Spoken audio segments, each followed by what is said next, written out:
"I wish I could take it back," said Sergeant Robert Bales. "I wish I could take it back, but I can't." Speaking in a low, halting voice, Bales apologized to the families of the Afghan civilians he murdered and said he had disgraced his own family. His voice quavered as he apologized to his fellow soldiers. "What I did was an act of cowardice," Bales concluded, behind a mask of bravado.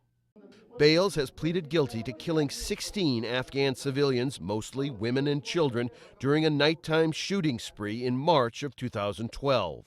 He does not face the death penalty for those crimes and is trying to avoid life in prison without the possibility of parole. Bales did not describe his actions in detail. He said he had asked himself why he killed, but said he couldn't find a reason.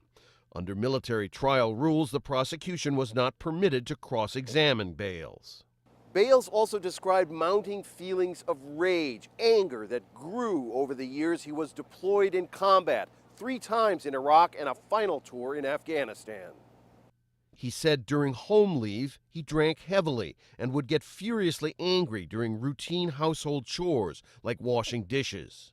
I think he passed on the sense of frustration that multiple deployed soldiers have when they're just dealing with things that are normal, a normal stress-inducing incident, and everything gets completely out of proportion.